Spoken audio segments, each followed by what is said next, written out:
কিন্তু মথুরাবাসীর মনে কোনো শান্তি ছিল না বাবা। কি করে থাকবে বলুন তো? তারা তো ঈশ্বর চর্চা করতে চায়, ভগবানের নামে গুণকীর্তন করতে চায়, কিন্তু সেখানকার দণ্ডমুণ্ডের কর্তা সে যদি ঈশ্বর ভক্তি বিমুখ হয়, মথুরাবাসীর মনে কোনো শান্তি থাকে? তাহলে মথুরাবাসীর মনে শান্তি ছিল না। আর শান্তি ছিল না কার বাবা? না, শান্তি ছিল না মথুরাধিপতি মহারাজ কংসের মনে। আস্তে মা, একটু মন দিয়ে শুনুন। আচ্ছা, মহারাজ কংসের মনে শান্তি থাকবে কি করে বলুন তো? যে অন্যদেরকে শান্তিতে থাকতে দেয় না, হ্যাঁ মা, যে অপরকে শান্তিতে থাকতে দেয় না, সে নিজে কখনো শান্তিতে থাকবে? কি বলেন বাবা? আমি অন্যদেরকে শান্তিতে থাকতে দেব না, কার কি করে ক্ষতি হয়, কি করলে পরে তার ক্ষতি হবে, হ্যাঁ, তাহলে আমি নিজে সুখে থাকতে পারবো, শান্তিতে থাকতে পারবো? তাহলে মহারাজ কংস মনে মনে ভাবছে, তার মনে তো কোনো শান্তি নেই, মনে মনে ভাবছে, আরে আমাকে কেউ কোনোদিনের জন্য এই এতটুকু, আস্তে আস্তে গল্প নয়, এই এতটুকু স্নেহ, প্রীতি, প্রেম, ভালোবাসা আমি কোনোদিন কারো কাছ থেকে পেলাম না। না, আজ আমাকে এমন একটা কিছু করতে হবে যা করলে আমি এই প্রজাদের মনটাকে জয় করে নিতে পারবো। তাহলে এখন আমি কি করব?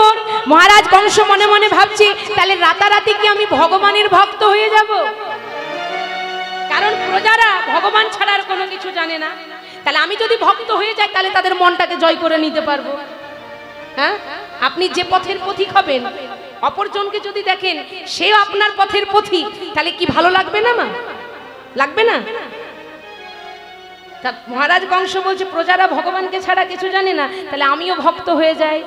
আবার মনে মনে ভাবছে, না না না না, এরা যারা প্রজা, এরা কিছুতেই বিশ্বাস করবে না যে আমি ভগবানের ভক্ত হয়ে গেছি। হ্যাঁ বাবা, কি করে করা যায়? মনে করুন আপনাদের এখানেরই কথা বলছি, হয়তো কোনো একজন ব্যক্তি সে কোনোদিন ভগবানকে ভালোবাসে না, সে ভগবান কি জিনিস বিশ্বাসই করে না। অনেকে থাকে দেখবেন, তিলক সেবা দেখলে গলায় মালা যদি দেখে না, ঠাট্টা করে, হাসি মজা করে, বাবা ভক্ত হয়েছে বলে না। আর হঠাৎ করে যদি আপনি কাল সকালবেলায় দেখেন যে ওই ব্যক্তি তিলক সেবা করেছে, গলায় মালা লয়েছে, একেবারে বেশভূষণ আলাদা করে দিয়েছে, ভক্ত হয়ে গেছে, আমরা চট করে বিশ্বাস করব বাবা? করব? বিশ্বাস করবো? এত সহজে মানতে কিন্তু পারবো না। মনে মনে ভাববো, ব্যাপারটা কি, এর পিছনে নিশ্চয় কোনো কারণ আছে বা কোনো উদ্দেশ্য আছে, এটাই তো মনে মনে করবো। তাই মহারাজ কংস বলছে, আমি যদি রাতারাতি ভক্ত হয়ে যাই, এরা যারা প্রজা, এরা কেউ বিশ্বাস করবেই না যে আমি ভক্ত হয়ে গেছি। যে দুরাচারী কংস, সে যদি ভক্ত হয়ে যায়, বিশ্বাস করা যায়? তাহলে এখন কি করা যায়? মহারাজ কংস মনে মনে ভাবছে, চালাকির পথকে আশ্রয় করব। তিনি চালাকির পথকে আশ্রয় করে কি করলো জানেন মা? দেবকী, তার ভগিনী দেবকীর সঙ্গে ওই যে চালাকির পথ আশ্রয় করব। আমার দেখবেন আরো একটা কথা, চালাকির দ্বারা বাবা দেখবেন কোনো মহৎ কার্য কিন্তু কোনোদিন সিদ্ধ হয় না। যে যত করবে চালাকি, পিছে দেখবে জ্বালাকি। যদি মনে করেন যে চালাকি করে কোনো কাজ আমি হাসিল করে নেব, দেখবেন আপনার পিছনে অনেক জ্বালা এসে দাঁড়িয়ে গেছে। হ্যাঁ, চালাকির দ্বারা কিন্তু কোনোদিন কোনো মহৎ কার্য সিদ্ধ হয় না। মহারাজ কংস চালাকির পথকে আশ্রয় করে বললেন, আমায় দেখতে হবে এই বৃন্দাবনের মধ্যে পরম বৈষ্ণব কে আছে। পরম বৈষ্ণবকে কাকে পেল? নামাচার্য বসুদেবকে। নামাচার্য বসুদেবকে এনে মা তার ভগিনী দেবকীর সঙ্গে বিবাহ দিয়ে দিলেন। এমন বিবাহ দিলেন, একটা কুমারী কন্যা দানের সাথে সাথে কত সহস্র কুমারী কন্যা দান করলেন।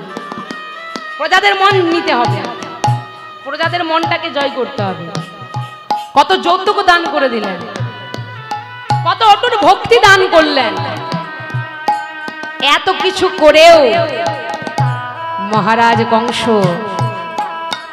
ক্ষান্ত হলেন। শেষে কি করেছিল? একটা সপ্ত ঘোড়ার রথ তৈরি করেছিল। সেই রথ তৈরি করে রথের মধ্যে দেবকী আর বসুদেবকে চাপিয়ে নগরে নগরে রথ পরিচালনা করছে। আর যেই ওই রথ দেখছে, সেই মহারাজ কংসের নামে এবার জয়ধ্বনি দিচ্ছে, জয় মথুরাধিপতি মহারাজ কংসের জয়, জয় মথুরাধিপতি মহারাজ কংসের জয়, জয় মথুরাধিপতি মহারাজ কংসের জয়। মহারাজ কংস আনন্দে আত্মহারা হয়ে বলে, ওই দেখো, ওই তো, আহা, আর কোনো চিন্তা নেই, আর কোনো ভাবনা নেই, সারা মথুরায় কেমন আমার নামে জয় ঢাক বেজেছে।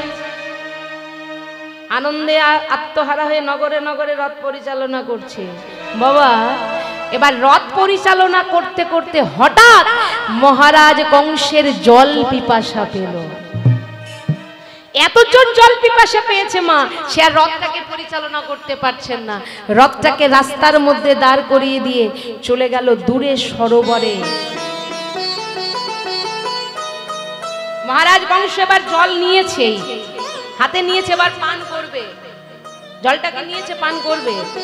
ঠিক সেই সময় আকাশবাণী হচ্ছে, দৈববাণী হচ্ছে। কেউ যেন চিৎকার করে বলে উঠলেন, কংস, কংস, কে তুই? তোর এত বড় সাহস, তুই আমার নাম ধরে ডাকছিস? কে তুই? সামনে আয়, তোকে আমি দেখতে পাচ্ছি না কেন? দাঁড়াও কংস, এত উত্তেজিত হলে হয়? আমি কে জানো? আমি সেই নিয়তি। নিয়তি, তুই আসলে, তোকে যদি আমি দেখতে পেতাম, এই শানিত কৃপান দিয়ে তোকে আমি টুকরো টুকরো টুকরো করে দিতাম। কি জন্য তুই এখানে এসেছিস? কি বলতে চাস? শুনবে ও কংস, আমি কি জন্য এসেছি তুমি শুনবে। শোনো কংস, ও তুমি যাহারে লইয়া আনন্দে মাতিয়া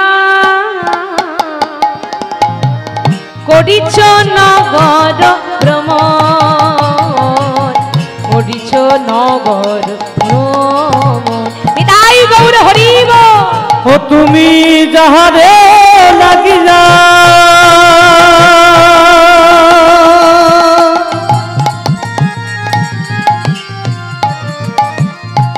আনন্দে মাতিয়া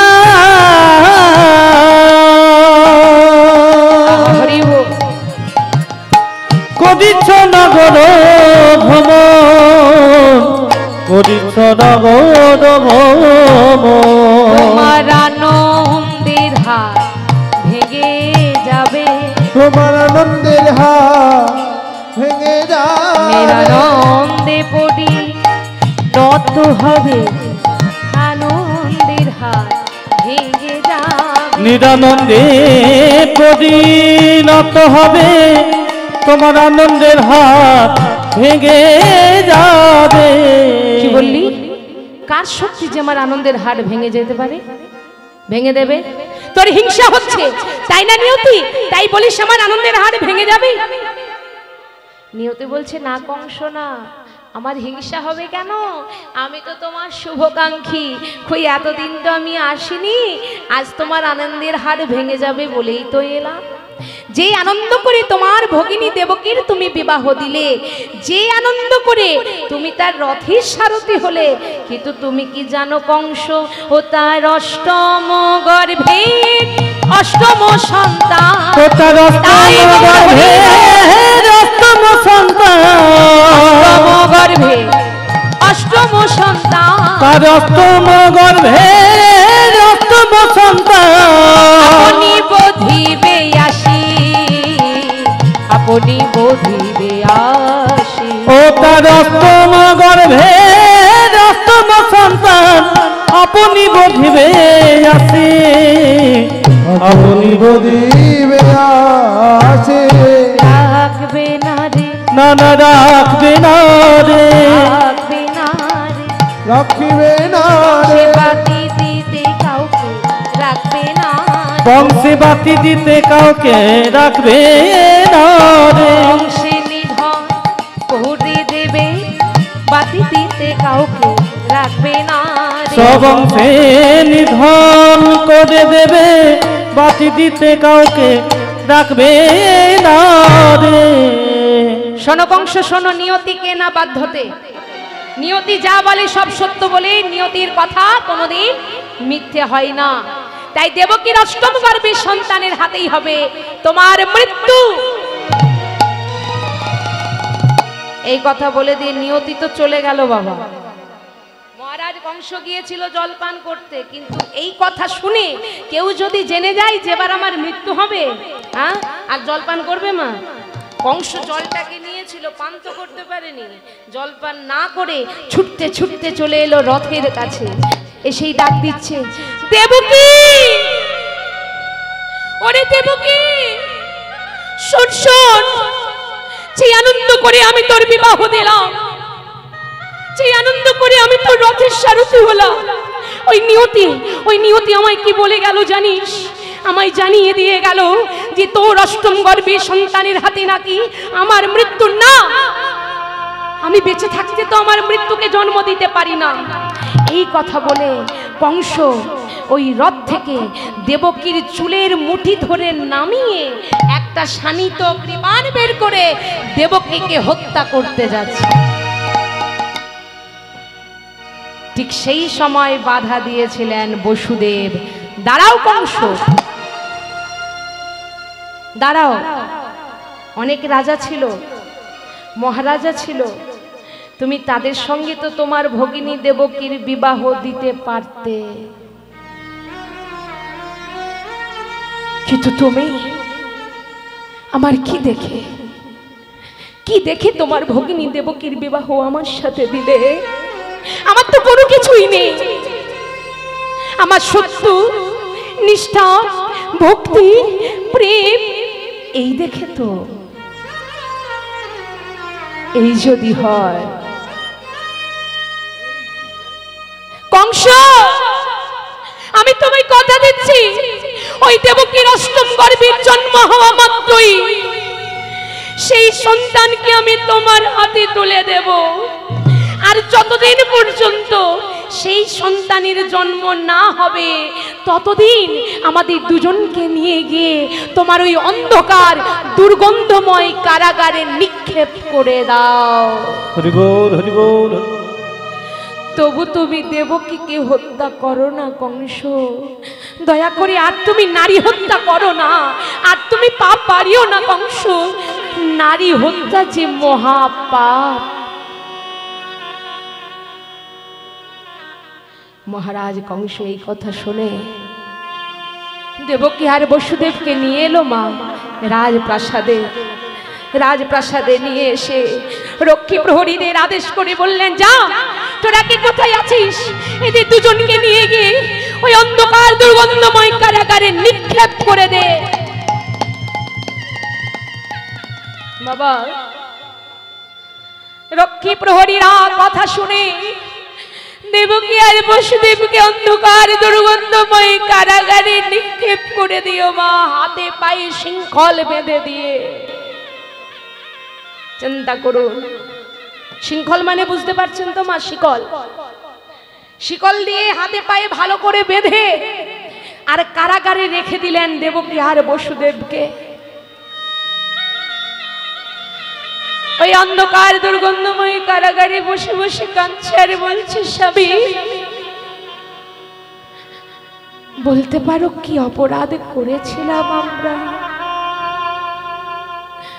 কোথায় ভেবেছিলাম বিয়ের পর আমি শ্বশুরালয়ে যাব,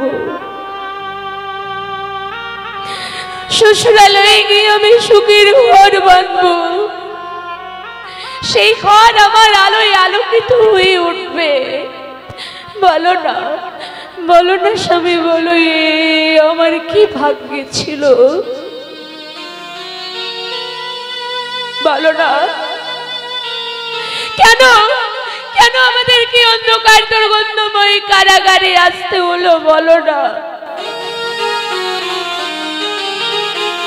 বসুদেব বলে দেবকী তুমি কেঁদো না, এই হচ্ছে বিধির বিধান। তিনি যা ভালো বুঝেছে তাই করেছে। ভগবান যা করে বাবা তা ভালোর জন্যই করে। দেবকী তুমি কেঁদো না, তিনি ভালো বুঝেছে বলেই আমাদেরকে এখানে পাঠিয়েছে। এসো এসো, এখানে বসে আমরা তাকে ডাকবো, তার নাম করব। মাগো, ভগবানকে কেউ যদি পেতে চায়, আগেই তো বললাম ভগবান আমাদের কষ্ট ছাড়া কোনো কিছু দেয় না বাবা। জানেন একদিন নারদ মুনি ভগবানকে বলছে, ও প্রভু, এই জগতে এই সংসারে আমার মনে হয় যা পাপাচার যা অত্যাচার বেড়ে গেছে, আর প্রকৃত ভক্ত বলে কাউকে দেখা যায় না। আর ভক্ত নেই তোমার, হারিয়ে গেছে সব ভক্ত। এত অত্যাচার এত পাপাচার, আর কি তোমার ভক্ত আছে? আর তোমার ভক্ত নেই। ভগবান বলছে, নারদ কি বলছো তুমি? আমার ভক্ত নেই? যতদিন আমার ভক্ত থাকবে ততদিন এই পৃথিবী থাকবে, ততদিন আমি থাকব। তুমি আমার ভক্ত দেখতে চাও তো? বেশ, চলো তোমাকে আজকে নিয়ে যাবে আমি মর্তধামে। নারদ বলছে, ও প্রভু, মর্তধামে নিয়ে যাবে? সেখানে কি যাব আমি মরতে? মানে নারদ জানে মরতে পাপাচার অত্যাচার বেড়ে গেছে, সেখানে যাব কি মরতে? সেখানে গেলে তোমার ভক্ত দেখতে পাবো। ভগবান বলছে, নারদ চলো, তোমাকে আমি আজ ভক্ত দেখাবো, চলো তুমি আমার সাথে। ভগবান আর নারদ মুনি কি করলো? দুজনে ভিখারি সেজেছে মা। তারা তো আর আসল রূপ লয়ে আসবে না, দুজনে ভিখারি সেজেছে। এবার ভিখারি সেজে আসছে, মরতে এসেছে। এই মরতে এসে দেখতে পেল বিরাট এক বাড়ি, রাজপ্রাসাদের মতো, ধনী ব্যক্তি, হ্যাঁ প্রচুর বড় লোক, খুব সুন্দর রাজপ্রাসাদের মতো বাড়ি। নারদ মুনি বলছে, আস্তে আস্তে, এত গল্প নয়, আস্তে আস্তে আস্তে। নারদ বলছে, ও প্রভু, প্রচন্ড জলতৃষ্ণা পেয়েছে, জল খাবে? বেশ চলো ওই বাড়িতে চলো, ওই বাড়িতে গেলে আমাদেরকে জল দেবে। মানে যে রাজপ্রাসাদের মতো বাড়ি, যাদের প্রচুর বড় লোক, তাদের বাড়িতে যাচ্ছে মা। ভিখারি সেজে দুজন এসেছে, নারদ মুনি আর ভগবান। গিয়ে বলছে, কে রয়েছো বাড়িতে? কেউ আছো? এই যে কেউ আছো, একটু আমাদেরকে জল দেবে? সেই ঘর থেকে একজন বেরিয়ে এলো, দরজা খুলেছে। আর যেই না দরজা খুলেছে মা, অমনি দেখেছে কি দুজন ভিখারি। যেই না ভিখারি দেখেছে, দূর দূর করে বাড়ি থেকে বের করে দিলেন, চলে যান, বেরিয়ে যান, বের করে দিল। দেখবেন অনেক ব্যক্তি থাকে বাবা, কথাটা মিলিয়ে নেবেন।